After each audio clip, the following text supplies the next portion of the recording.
डमो आयरियाडम डमो उवझायाडम डमो लोए सव्यसाहुडम वंदितु सव्यसिद्धे ध्रुवमचल मणोभवम गदिम पत्ते भोक्षामि समय पाहुड मेणमो सुद केवली भणिदम।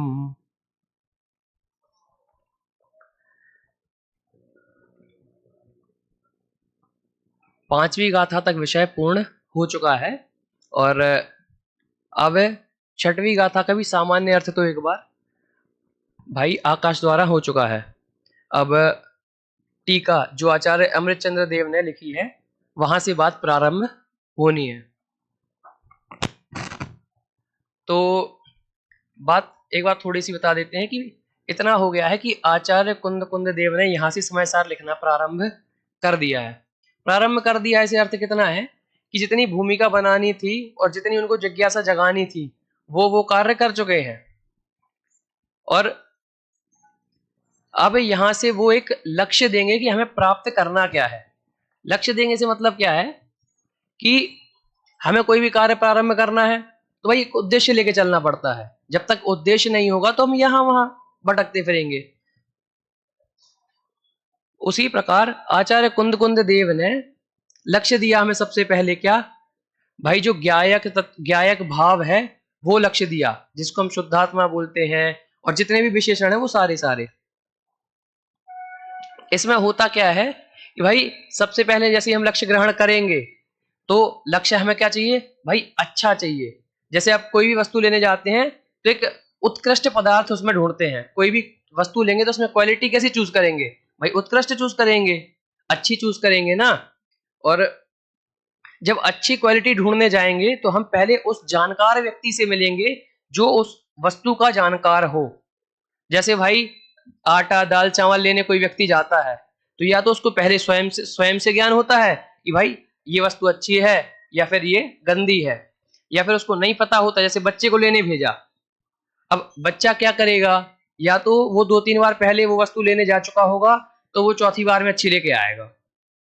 और यदि उस बच्चे को उस बात का ज्ञान नहीं है तो क्या करेंगे जैसे मम्मी ने बोला कि भाई नींबू लेके आ जा, वो या तो उसको ज्ञान होगा और यदि ज्ञान नहीं होगा तो वो बच्चा क्या करेगा मम्मी से पहचान के चिन्ह पूछेगा। उसी प्रकार जिस व्यक्ति को आत्मा का ज्ञान नहीं था वो पहले आचार्य कुंद ने उस व्यक्ति को बता दिया कि भाई आत्मा होता कैसा है। और भाई अगर सबसे पहले ही अगर ऐसा बता दें कि नहीं भाई आत्मा तो कर्म कर्म वाला है ऐसा है वैसा है आत्मा में इतनी अशुद्धियां हैं भाई इतना पुरुषार्थ करना पड़ता है ये करना पड़ता है वो कर मतलब यदि नेगेटिव बातें पहले बता दी जाएं तो व्यक्ति का मन मर जाएगा कि भाई क्या प्राप्त करना है यार ऐसा तो क्यों। इसीलिए आत्मा को सर्वोत्कृष्ट रूप जो कि होता है दृष्टि के विषय से देखकर आचार्य कुंद ने निज वैभव से दिखाया। पहले की गाथाओं में क्या कहा पांचवी में भाई मैं निज वैभव से दिखाऊंगा आत्मा को। अब निज वैभव से दिखाने के नाम पर आचार्य देव ने क्या किया जैसा स्वयं ने देखा था वैसा दिखा दिया। अब कैसा देखा था तो उनने उतना स्पष्ट नहीं किया, वो आगे की गाथाओं में करेंगे। और अमृतचंद्राचार्य को क्या लगा कि अभी बताना जरूरी है वरना जो श्रोता पढ़ने जा रहे हैं कहीं यहीं से ना छोड़ दें। तो इनने टीका में 4 विशेषण दे दिए और 4 विशेषण के बाद भी आगे की बात है कहीं पर 4 विशेषण कैसे कि भाई जिससे आत्मा आपको पता पड़ ही जाएगा और आत्मा की जो उत्कृष्टता है जिसे समझ में आ जाएगी। तो उसके लिए कौन कौन से 4 विशेषण आए वो टीका में थे। गाथा कैसी है द्रव्य दृष्टि के विषय वाली है। छठवीं और 7वीं इन 2 गाथाओं के माध्यम से आचार्य ने पहले तो आत्मा दिखाया। तो टीका की गाथा का सामान्य अर्थ हो चुका था, सब हो चुका था। यह टीका प्रारंभ करनी है तो सीधे टीका पर जाते हैं। तो टीका में 4 विशेषण आए, पहले तो पढ़ लेते हैं। जो स्वयं अपने से ही सिद्ध होने से अर्थात किसी से उत्पन्न हुआ ना होने से अनादि सत्ता रूप है। पहला विशेषण आ गया कौन सा अनादि। फिर कभी विनाश को प्राप्त ना होने से अनंत, दूसरा विशेषण आ गया अनंत। नित्य उद्योत रूप होने से क्षणिक नहीं है, या फिर उल्टा बोल दो भाई क्षणिक नहीं है इसलिए नित्य उद्योत रूप है। तो तीसरा विशेषण कौन सा आ गया नित्य उद्योत रूप। और चौथा कौन सा है? स्पष्ट प्रकाशमान ज्योति है। ये चौथा आ गया, प्रकाशमान ज्योति। अब चारों विशेषणों का हम थोड़ा सामान्य अर्थ भी कर दें तो कैसा? भाई अनादि है मतलब शुरू से किसी ने उत्पन्न नहीं किया है, अनादि से है मतलब जिस समय से, मतलब काल का भी कोई प्रारंभ नहीं है और जीव की भी कोई उत्पत्ति नहीं है। क्यों? यदि हम किसी जीव की उत्पत्ति बता दें तो हमें उसका नाश भी बताना पड़ेगा। और फिर अनंत है मतलब इसका ना कभी अंत होने वाला है। अब अनंत से तो हम ऐसा भी बोल सकते हैं कि भाई आचार्य ने अनादि अनंत दिया, इससे कई मतों का खंडन हो रहा है। क्यों? क्योंकि जैसे बौद्ध हैं, बौद्ध क्या मानते हैं? भाई आत्मा जैसी कोई वस्तु नहीं, मात्र क्षणिक है, जो कि एक प्रवाह रूप से चैतन्य मात्र शक्ति चलती आ रही है। जैसे ज्ञान है वह प्रवाह रूप में चल रहा है। फिर एक होते हैं विशिष्ट अद्वैतवादी। विशिष्ट अद्वैतवादी क्या मानते हैं कि ये मात्र एक चैतन्य रूप अंश है और वो ऊपर जाके बाद में ब्रह्मा में समा जाएगा। मोक्ष होना मतलब ब्रह्मा में समाने का नाम, ये विशिष्ट अद्वैतवादी मानते हैं। परंतु जब अनादि अनंत की बात आचार्य ने कह दी, इसका मतलब क्या है कि आत्मा ना किसी से उत्पन्न हुआ है ना कभी नाश होने वाला है। तो इन मतों का भी खंडन हुआ और आचार्य ने बातें भी बता दी। उसके बाद क्या बताया? नित्य उद्योत रूप है। तो अनादि अनंत की बात तो पहले भी कर दी थी, फिर अलग से उद्योत रूप क्यों बताया, नित्य उद्योत रूप क्यों बताया? तो अलग से इसलिए बताया कि नित्य तो कई वस्तुएं हैं, भाई पुद्गल भी है तो वो भी नित्य ही है, अनादिकाल से था अनंत काल तक रहेगा। पर उद्योत रूप मतलब जिसमें सदा ज्ञान दर्शन शक्ति रहे, ऐसे सब नहीं है, ऐसा मात्र जीव है। इसीलिए जीव का लक्षण अलग से बताया, नित्य उद्योत रूप। और चौथा बताया प्रकाशमान। प्रकाशमान अर्थात कभी शून्यता को प्राप्त नहीं होता, सदा ज्ञान में आता रहता है। दृष्टि के विषय को सबसे पहले तो थोड़ा विशेष में जाते हैं। तो दृष्टि के विषय को आचार्य ने सबसे पहले इसलिए चुना था कि भाई अच्छी अच्छी बातें, अच्छी अच्छी बात करनी थी, बता दी कि आत्मा ऐसा है और ऐसा अपन को प्राप्त करना है। क्यों? यदि दृष्टि के विषय से ना बताते तो ये हो जाता कि उनको भेद करने पड़ते। और उनने सबसे पहले ही गाथा में क्या कहा? ना प्रमत्त है और ना अप्रमत्त है। ना प्रमत्त है मतलब 1 से 6 गुण स्थान ले लेते हैं, और अप्रमत्त मतलब 6 से 7 से आगे के 14 तक, और गुणस्थान अतीत भी ले लो। परंतु आचार्य ने क्या कहा? ये गुणस्थान वाली बात करनी नहीं यहाँ पे, क्योंकि द्रव्य दृष्टि के विषय में गुणस्थान जैसी कोई वस्तु समाहित होती ही नहीं है। इसीलिए सिद्धों को द्रव्य दृष्टि से नहीं देखना, प्रत्येक जीव ही द्रव्य दृष्टि से देखा जाएगा तो सब सिद्ध समान है, कोई विशेष बात किसी में नहीं है।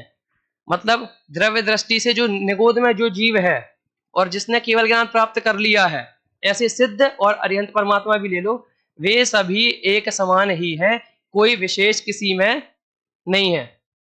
इसीलिए दृष्टि के विषय को आचार्य ने दिखाया। और जैसे हम किसी दुकान पर जाएंगे तो भाई बच्चा तो खिलौना मांगेगा, अब पापा क्या करेंगे? पापा पहले उसकी वो चेक करेंगे कि भाई अच्छा है कि नहीं है, बुरा है। क्यों? पापा को ज्ञान है उस विषय वस्तु का।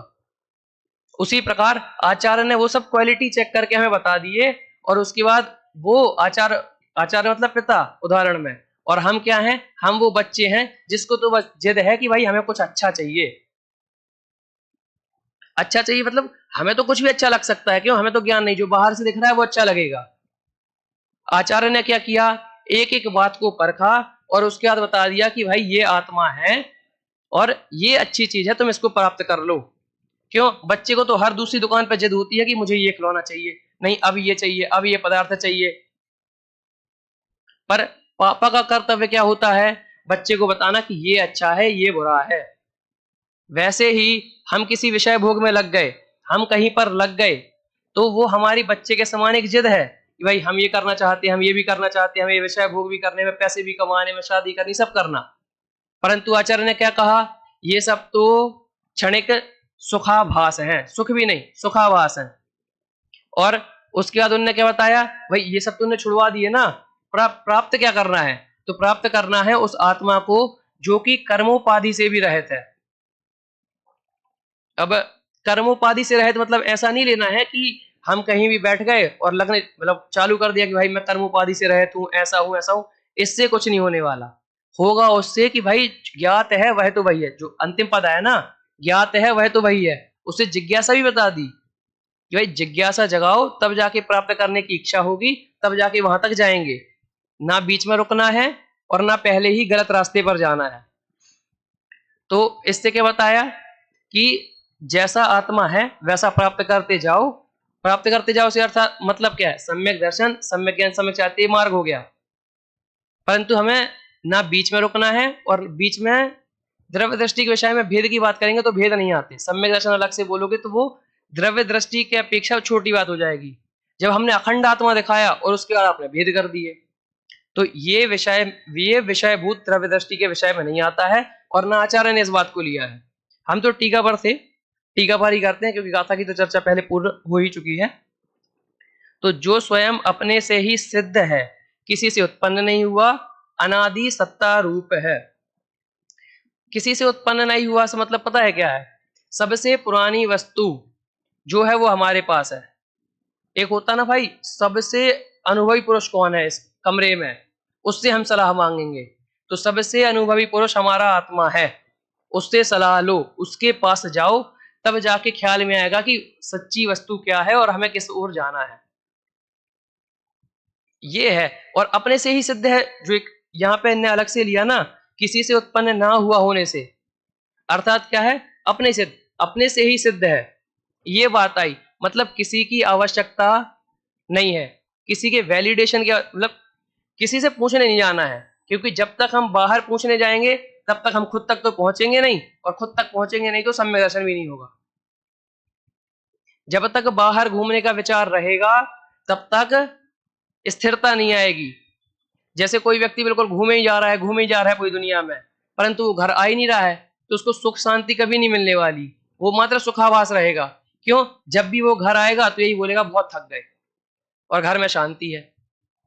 उसी प्रकार जब तक हम बाहर के पदार्थों में उपयोग को लगाते रहेंगे और लगाते रहेंगे, तब तक हमें तो लगेगा कि भाई सुख हो रहा है, परंतु वो मात्र सुखाभास है। और जैसे ही हम अपने में स्थिर हो जाएंगे या फिर अपनी आत्मा को जानने लगेंगे, तब लगेगा कि भाई वास्तविक सुख तो यहां पे था। इसीलिए कहा कि भाई स्वयं सिद्ध है, ना किसी की आवश्यकता है। और इससे क्या भाई, जो हमारे अनादि के संस्कार पड़े ना हमारे अंदर,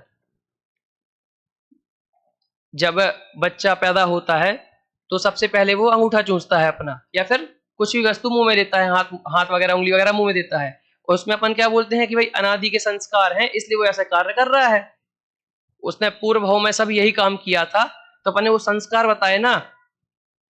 उसी प्रकार यदि हम अपनी आत्मा को देखने जाएंगे तो जो हमारे वास्तविक संस्कार हैं वो बाहर आएंगे, और अभी तक तो हमने मात्र मिथ्यात्व का सेवन किया है, तो वैसे ही संस्कार चलेंगे। अब जैसे कोई छायक सम्यक दृष्टि जीव है, उसने जन्म लिया, छायक सम्यक दृष्टि जीव ने तद्भाव मोक्षगामी है, उस भाव में जन्म लिया, परंतु उस भाव में ही बचपन में वो भी तो अंगूठा चूसेगा ही ना भाई। वो भी तो अपने जो बचपन के, भाई जो एक बच्चा कार्य करता है उसको कुछ नहीं सिखाया, रोना किसी बच्चे को नहीं सिखाया जाता बचपन से, परंतु वो रोता है। छायक सम्यक दृष्टि जीव भी रोएगा। इससे ये मतलब नहीं लेना है कि उसके संस्कार मिथ्यात्व के थे, वो उदाहरण रूप ये दे रहे हैं कि पूर्व भाव में जो कार्य कर रहे थे वो इस भाव में भी कर रहे हैं। और उसका सिद्धांत हर बार क्या आएगा कि जो अनादि से हमारा मिथ्यात्व चला आ रहा था, वो जिस व्यक्ति के मिथ्यात्व है वो मिथ्यात्व रूप परिणमन करता है। इसलिए मिथ्यात्व के दो भेद हुए, एक ग्रहित मिथ्यात्व, एक अग्रहित मिथ्यात्व।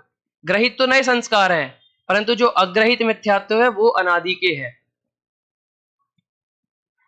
गुणस्थान परिपाटी में जब अपन गुणस्थान कर्णानियों की अपेक्षा देखने जाएंगे तो पहला गुणस्थान होता है मिथ्यात्व का, जिसमें सभी जीव जितने, मतलब निगोद से जितने जीव निकलते हैं वो, या फिर निगोद में जितने जीव होते हैं सबसे पहले वो सब मिथ्यात्व अवस्था में होते हैं, और जितने भी जीव बाहर हैं अधिकतर मिथ्यात्व में है। सम्यक दृष्टि असंख्यात अनंत जीवों में से एक सम्यक दृष्टि होगा।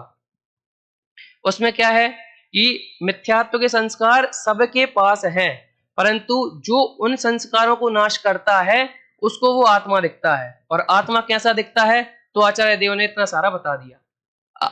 आचार्य कुंद ने तो मात्र प्रारंभ किया था, उनने तो अभी तो एक छठवीं गाथा के लिए लिखी है समय सार में द्रव्य दृष्टि के विषय में आत्मा को बताने की, परंतु आचार्य अमृत चंद्र ने आत्मा के विशेषण बता दिए, और अभी एक शब्द आएगा कषाय चक्र के उदय की, कषाय चक्र की बात आएगी कि कषाय चक्र का जो उदय रहता है प्रत्येक व्यक्ति को, उससे भी वो आत्मा रहित है।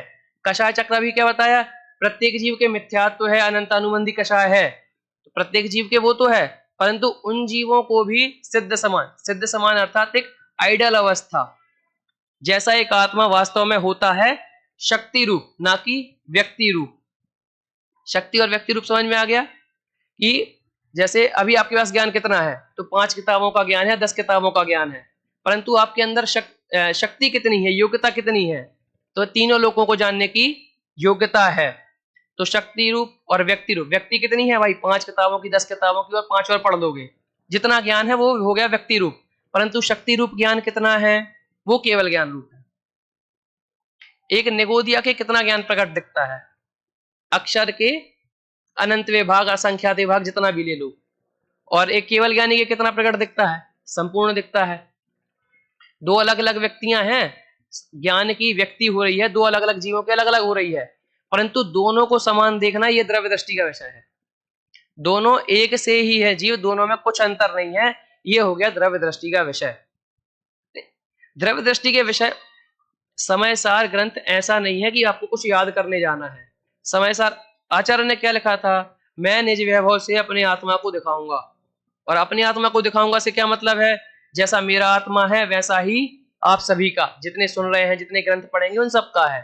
तो ये अनुभूति का ग्रंथ है, ये तो मात्र हम एक कारणभूत ग्रंथ ले रहे हैं कि आत्मा कैसा होना चाहिए, तो वो हम इसको पढ़ के सुन के समझ सकते हैं कि भाई आत्मा ऐसा होता होगा, पर ख्याल में कब आएगा, जब हम उस आत्मा को देखेंगे तब पता पड़ेगा ज्ञात वह तो वही है। आचार्य ने इसलिए तो लिख दिया ज्ञात वह तो वही है, क्या मतलब क्या है कि जैसा ज्ञान में आएगा, जैसा आपको अनुभव में आएगा, अनुभव में, ज्ञान में नहीं, जैसा आपको अनुभव में आएगा आत्मा तो वैसा ही है, पीछे पड़ने वाली बात नहीं है। और कुछ ही दिन पहले बात आ रही थी ये वाली कि मात्र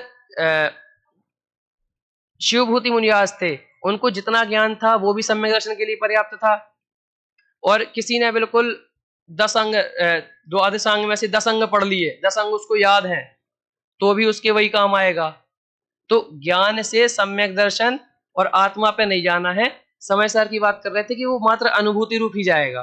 अनुभूति रूप ही जाएगा मतलब क्या है, जो अनुभव में आएगा वही आत्मा है। उसके बाद यदि ऐसा है आचार्य ग्रंथ लिख रहे हैं और उनको बीच में आत्मा का ख्याल आ गया, तो वो ग्रंथ लिखेंगे कि आत्मा के अनुभव में जाएंगे, आत्मा के अनुभव में जाएंगे, क्योंकि वो उत्कृष्ट वस्तु है। वैसे ही हम ये ग्रंथ तो पढ़ते जा रहे, आचार्य अमृतचंद्र ने भी टीका लिखी, हम सबका स्वाध्याय करते जा रहे, पर जिस समय हमें लगने लगे कि अब तो आत्मा ख्याल में आ रहा है, मतलब ऐसा नहीं कि भाई फेंक दी, कहने का मतलब ऐसा है कि उत्कृष्टता, अपनी प्रायोरिटी सेट करो कि भाई आत्मा ऐसा है और मुझे ऐसा दिखेगा। ये तो मात्र साधन रूप है जो कि आचार्य अमृतचंद्र ने लिखा है। अभी कुंद आचार्य ने पहली दूसरी शताब्दी में लिख दिया, 10वीं में आचार्य अमृतचंद्र ने लिख दिया, 21वीं 22वीं में अब हम पढ़ रहे हैं, और आगे 10 शताब्दी बाद भाई 100 साल बाद भी ले लो, अगर कोई पढ़ने बैठेगा तो आत्मा तो वैसी प्रतीत होगा। कुछ चेंज हो रहा हो ऐसा कुछ नहीं है, इसलिए बताया कि स्वयं सिद्ध है, ना किसी से उत्पन्न हुआ है, ना कभी नाश होने वाला है। 2000 वर्ष भी वैसा था, 1000 वर्ष बाद जब टीका लिखी गई तब भी कोई चेंज नहीं आया, अब अभी हम पढ़ रहे हैं तो भी कोई चेंज नहीं आया, और अगली 24वीं में जितनों को सम्यक दर्शन होगा, या फिर जब जिनको हुआ है, या फिर जितने भी मोक्ष जाएंगे, तो इसी आत्मा को जानकर जाएंगे। और इसमें बस एक बात की गौणता है, सम्यक दर्शन ज्ञान चारित्र का भेद रूप देखने की, इन सब को ना देखो। मतलब सम्यक दर्शन किसी को ऐसा, टोडामल जी ने निश्चयाभासी के प्रकरण में 209-210 पेज के आसपास यही लिखा है कि कोई व्यक्ति ऐसा बैठ जाए कोनिए में कि मैं तो आत्मा हूं, या फिर मैं सम्यक दर्शन प्राप्त कर रहा हूं, कोई भी बात रट लेके बैठ जाए, तो उसको सम्यक दर्शन होगा क्या? नहीं, उसको अंत में आकर जैसा स्वरूप अभी लिखा है, अनादि अनंत नित्य उदित और प्रकाशमान, अनंत गुणों में से, अनंत शक्तियों में से 4 दिखा दिया, अभी तो 4 दिखा दी, और जैसा लिखा है वैसा अखंड रूप देखना पड़ेगा। उसमें भी यदि आप भी सम्यक दर्शन करने बैठो, मतलब यदि सम्यक दर्शन की अवस्था चल रही हो तो आपको ये ख्याल में नहीं आएगा कि अनादि है, अनंत है, नित्य है, उदित है, प्रकाशमान है, ऐसा नहीं। एक अखंड आत्मा दिखेगा, वो सम्यक दर्शन की अवस्था होगी, और उसके बाद सम्यक दर्शन, सम्यक ज्ञान, सम्यक चारित्र होगा, और उसी से मोक्ष होगा। कुछ नया तो नहीं होगा। नया नहीं होगा से मतलब ऐसा है, जो कर्म थे अपने वो तो बाहर से निमित्त डाल रहे थे, परंतु अनुभव में जो वास्तव में आत्मा था वो तो अपना ही था, और अपना था मतलब कुछ नया नहीं दिख रहा है, जो मेरा है। दादा बार बार प्रवचन में ये बात बोलते हैं कि जो मेरा है वैसे ही अनुभव होगा, कुछ नया अनुभव नहीं होने वाला। नया अनुभव नहीं होने वाला मतलब भाई अपनी आत्मा है और अपने आप को देख रहे हो। जैसे कोई अपना नाम बोलता है कि भाई मेरा नाम प्रिंस है या फिर मेरा नाम कुछ भी है, तो उसको कुछ नया थोड़ी लगता है। वैसे ही जब आत्मा ख्याल में आएगा तो कुछ नया नहीं लगेगा, और नया नहीं लगेगा से मतलब वो ऐसा भेद नहीं देखने वाला कि भाई मैं तो अनादि से हूं या फिर अनंत हूं। ये सब विशेषण बताने के लिए है, भेद के लिए, कि ऐसा आत्मा है। और वास्तव में ख्याल कैसा आएगा, जो अखंड रूप से है वो। तो ये तो 4 विशेषण हो गए, सामान्य से अर्थ भी हो गया। उसमें क्या कहा, ऐसा जो ज्ञायक एक भाव है वह संसार की अवस्था में अनादि बंध पर्याय की अपेक्षा से नीर क्षीर की भांति। नीर क्षीर मतलब क्या होता है, जिस प्रकार दूध और पानी एक में मिले हुए हैं, कर्म पुद्गलों के साथ एक रूप होने पर भी। कर्म पुद्गलों के साथ मतलब अनादि से कर्म बंध ये जीव कर रहा है, और जब तक मिथ्यात्व और अनंतानुबंधी आदि नाश नहीं करेगा और कषायों को नाश नहीं करेगा तब तक कर्मबंध होता रहेगा। पर उसमें ऐसा अनुशीलन में ऐसा उदाहरण दिया कि गेहूं और कंकड़ जिस प्रकार मिले रहते हैं वैसा ये नहीं है, क्योंकि वो प्रत्यक्ष भिन्न दिखते हैं। और इसमें क्या उदाहरण दिया, नीर क्षीर के भांति है। नीर क्षीर की भांति मतलब जिस प्रकार दूध में पानी है उस प्रकार अभी कर्म और आत्मा एक क्षेत्र अवगाह से संबंधित है, क्योंकि गेहूं और कंकड़ में एक क्षेत्र अवगाह संबंध नहीं है, दूध और पानी में एक क्षेत्र अवगाह संबंध है। और जिस प्रकार कोई बगुला जब उसका सेवन करने जाएगा तो वो क्या करेगा, मात्र दूध का पान कर लेता है, पानी छोड़ देता है। उसी प्रकार जब हमें सम्यक दर्शन की अवस्था होगी या फिर जब हमें अखंड आत्मा दिखेगा तो ये जो कर्म है अपने आप भिन्न होते जाएंगे। होते जाएंगे इसका मतलब कुछ एक में एक नहीं हुए हैं, परंतु जो अभी एक क्षेत्र अवगाह वाली अवस्था है वो भी धीमे धीमे खत्म होती जाएगी, और उससे सम्यक दर्शन ज्ञान चारित्र की प्रकटता से मोक्ष मार्ग प्रकट होगा। नई अवस्था की बात मैंने इसलिए बोली थी क्योंकि बार बार अपन को लगता है कि कुछ नया पढ़ना है, कुछ नया करना है, 2 ग्रंथ नए ज्यादा पढ़ने हैं, परंतु जितना है उतने में भी सम्यक दर्शन तो हो ही सकता है। तो नया पढ़ने की मनाही नहीं है, क्यों, उपयोग यहां वहां घूमने से अच्छा शास्त्रों में लगे। परंतु हमें शास्त्रों में स्थिर नहीं हो जाना, हमें वहीं नहीं लगे रहना। इसीलिए आचार्य देव ने सबसे पहले वो अखंड आत्मा दिखाया कि भेद देखना ही नहीं भाई आत्मा में। यदि आपको अखंड आत्मा दिख रहा है तो भेद पढ़ने की आवश्यकता ही नहीं है। अखंड आत्मा दिख गया तो सम्यक दर्शन अलग से देखने की आवश्यकता, ज्ञान देखने की आवश्यकता या फिर अनंत गुणों को एक एक करके देखने की आवश्यकता नहीं है। मात्र अखंड आत्मा देखो और अखंड आत्मा की ही बात सुनो और समझो। सुनो समझो से क्या मतलब है, जितना अनुभव में आएगा सो जो है वही है। एक इतने से आचार्य ने इतना सा वाक्य लिखा कि ज्ञात है, ज्ञात जो है वो तो वही है। इसका मतलब क्या है, मैंने जितना आत्मा देख लिया सो देख लिया, परंतु आपको भी वास्तविक अखंड आत्मा तभी दिखेगा जब आपको अनुभव में आएगा। मैं तो उसके मात्र लक्षण बताने जा रहा हूं, और लक्षण तो वो 415 गाथाएं और इतनी सारी टीका और फिर इतनी सारी ग्रंथ हैं, सब में लक्षण मिल जाएंगे। परंतु वास्तव में आत्मा कब दिखेगा, कब अनुभव में आएगा, जब स्वयं से अनुभव में आएगा। बच्चे को भक्तांबर जी में जो उदाहरण आया ना कि बच्चे को चांद की इच्छा होती है, चंद्र की इच्छा होती है, तो मम्मी क्या करती है, जल में या फिर आईने में कहीं भी दिखा देती है और बच्चा खुश हो जाता है। तो अभी हमारा काम वैसा है, भाई हमने तो देख लिया वहां पे चांद में, हमें मतलब आचार्य ने हमें आत्मा तो दिखा दिया ग्रंथों में, परंतु अभी तक हमने वास्तव में प्राप्त नहीं किया है उसे। वास्तव में प्राप्त तब होगा जब हमें स्वयं अनुभव में आएगा। और स्वयं अनुभव में कब आएगा, तो आचार्य ने पहली गाथा इसलिए बोल रहा हूं क्योंकि आचार्य स्वयं कहते हैं भाई यहां से समाचार चालू हो रहा है। आवश्यकता यहाँ मतलब अभी तक भूमिका बनी, फिर उसके बाद प्रश्न क्या उठा, को असौ शुद्धात्मा चेत, वह शुद्धात्मा कौन है। तो यहां से वास्तविक शुद्धात्मा का लक्षण बताना चालू किया, इसलिए प्रथम गाथा मान लो। और समय सार की 6वीं 7वीं गाथा को इतना इंपॉर्टेंस क्यों दिया जाता है? क्योंकि मात्र उतने में काम हो जाएगा। जो बोलते हैं शिवभूति मुनिराज का उतने तुसमास भिन्नम में काम हो गया था, वैसे ही 6वीं 7वीं गाथा में काम हो जाने वाला है। परंतु यदि हमें उसमें लक्षण ख्याल में नहीं आ रहे हैं और उपयोग भ्रम रहा है, तो आगे जाने की आवश्यकता है। अन्यथा वही अखंडात्मा हमें सम्यक दर्शन, ज्ञान, चारित्र और मोक्ष मार्ग प्रकट कराने में सक्षम है। और जितना, और ये भी है कि यदि हमारा अभी वर्तमान में आत्मानुभव में नहीं आ रहा है तो क्या करना है भाई? नहीं आ रहा है इसका मतलब ये नहीं है कि सब छोड़ दो। तो फिर इतने सारे ग्रंथ हैं, सबका अध्ययन करते जाओ। क्यों? अशुभ से अच्छा शुभ है और शुभ से अच्छा शुद्ध है। और इन एक परम परिणामिक भाव की बात आती है कि वो यहाँ पे लिया है। तो लिया है मतलब क्या है कि मात्र अखंड आत्मा जहां जहां से देखने को मिल रहा है वो सब यहाँ पे ले लो। और जहां से एक भेद दिख रहा है, जैसे खंडन मंडन की न्याय की बातें आती है कि भाई हमें इन मतों का खंडन करना है। शुरू में मैंने भी ली थी कि भाई इन मतों का खंडन हो जाएगा, विशिष्ट अद्वैत का हो जाएगा, बौद्ध का हो जाएगा, चारवाक का हो जाएगा। द्रव्य दृष्टि में ये कुछ है ही नहीं। क्यों? खंडन वंडन यदि हम करने जाएंगे तो हमें पर्याय की आवश्यकता पड़ेगी, भेदों की आवश्यकता पड़ेगी, अपने कुछ गुण बताने पड़ेंगे, सामने वाले के दोष देखने पड़ेंगे। द्रव्य दृष्टि में तो मात्र अखंडात्मा है और उसमें कहां से खंड कर दोगे? तो न्याय आदि कार्य या फिर जितने भी कर्णानुयुग, चरणानुयुग, जितना भी अपन अध्ययन कर रहे हैं, जो भी कर रहे हैं, प्रथमानुयुग, द्रव्यानुयुग, सब ये सब बातें तब की हैं जब हमें लग रहा है कि वर्तमान में अखंड आत्मा हमारे अनुभव में नहीं आ रहा है। इसलिए मैंने वो वाला भी उदाहरण दिया था कि मुनिराज ग्रंथ लिख रहे हैं, आत्मा का अनुभव होने पे आया, 7वें गुण स्थान में चढ़े, तो ग्रंथ लिखना छोड़ देंगे क्या? हाँ, छोड़ देंगे। अरे आत्मा का अनुभव, अच्छी चीज आ रही ना हाथ में। जैसे बच्चे को, जैसे अब गाड़ी की चाबी से बच्चा खेल रहा है, अब उसे क्या करोगे? तो उसे कोई खिलौना दे दोगे, क्यों? तुम्हें गाड़ी की चाबी चाहिए। अब बच्चे को यदि लगेगा कि अच्छी चीज है तो वो छोड़ देगा। वैसे ही आचार्य देव को और हम सबको जब लगे कि आत्मा हाथ में आ रहा है, आत्मा अच्छी चीज है, तो हम उसे छोड़ देंगे, उसे पकड़ लेंगे और बाकी सबको हम छोड़ देंगे।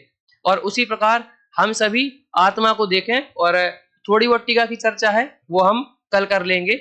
आज यहीं पर विराम लेते हैं। ओम नमः सिद्धेभ्य।